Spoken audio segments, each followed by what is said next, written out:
As the wait for NZ Rugby to announce the appointment process for the All Blacks coach beyond 2023 continues, fans in New Zealand can only clench their teeth and look beyond their borders with envy.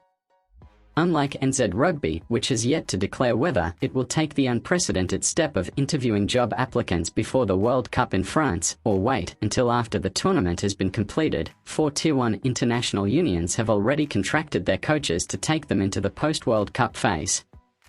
Australia, England and France have locked their head coaches, Eddie Jones, Steve Borthwick and Fabien Galthie, in until 2027. Ireland has signed Andy Farrell through to 2025, and it has been reported that South Africa is committed to following suit with Jacques Nienaber. In New Zealand, nothing has been declared.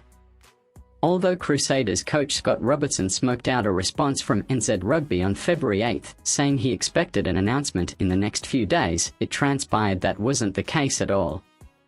Within hours of Robertson's declaration in Christchurch, NZ Rugby issued a statement to say it was continuing to have internal discussions. But an announcement about the All Blacks head coach or process is not imminent.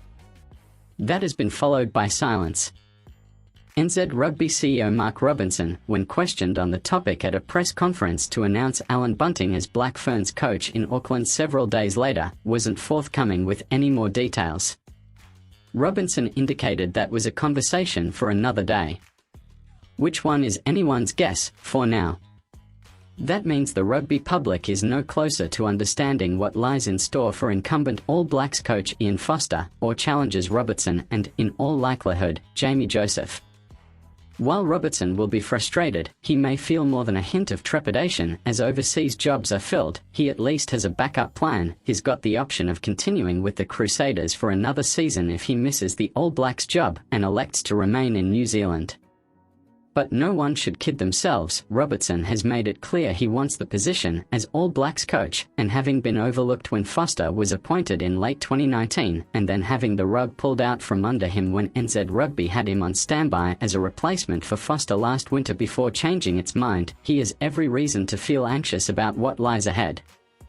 Foster has given no indication, not in public, of what his plans are following this season. Yet, like Robertson, he will no doubt be frustrated about how this saga has played out, but for different reasons. While Robertson will want NZ Rugby to give him the option of being able to table an impressive CV that includes 6 Super Rugby titles when he states his case, Foster will be desperate to enter the most important year of his coaching career in the knowledge that his employer is doing everything it can to help him and the All Blacks win back the Webb Ellis Cup in France. The last thing Foster and his players want is for NZ Rugby to sidetrack them from the task ahead.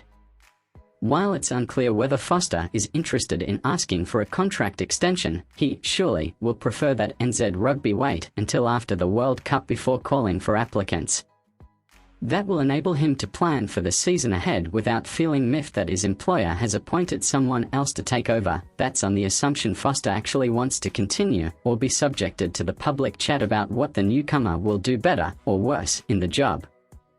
Sir Steve Hansen, who was assisted by Foster when he coached the All Blacks between 2012 and 2019, warned NZ Rugby to tread carefully when he noted that in addition to being a distraction for Foster and his players, there's potential for his replacement to start having conversations that aren't necessarily until after the World Cup.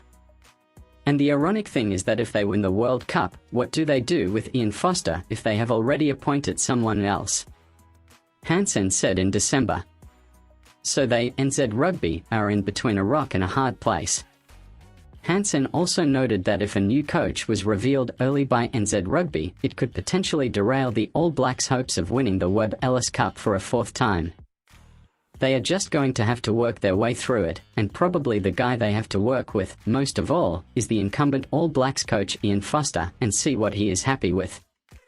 Hansen's support of his friend Foster is understandable. But Robertson's supporters will note their man has done his time, is a proven coach and selector, and can develop players. To not promote a coach who has served his time in Super Rugby may also send a warped message to other domestic coaches. All Blacks captain Sam Cane has already implored NZ Rugby to complete the process, whether it be before or after the World Cup, with minimal upheaval to a team focused on winning the tournament. Maintaining a cordial and respectful connection with the players should be a priority for NZ Rugby after the tense standoff with the NZ Rugby Players Association during the Silver Lake saga. It will want to welcome its top players back into the tent to smooth out any differences. The relationships which were mended following that stoush could be rattled if Foster and his senior players aren't convinced that NZ Rugby has handled this delicate matter to their satisfaction. It's also vital that NZ Rugby learns from this experience, which has the potential to be a messy rigmarole. Providing clarity to the coaches, players and supporters is going to be crucial in coming weeks and months.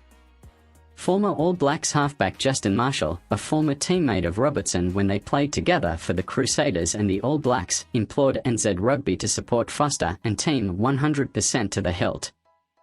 Having already contracted Foster through to the World Cup, Marshall said NZ Rugby couldn't afford to waver in its commitment to the incumbent. There needs to be no doubt in his Foster's mind that his job is to coach through until the end of 2023, and then we will look at the future, Marshall said.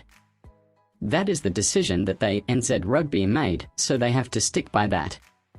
All this speculation and rumour floating around about the next All Blacks coach, Foster, needs to stay motivated. He needs to know that if he turns this team around and turns it into a world-class team, that there is a possibility he can continue to coach it. Leave here in the comments your opinion. That will be of great importance to All Blacks, and don't forget to subscribe to the channel so as not to miss any exclusive information about All Blacks.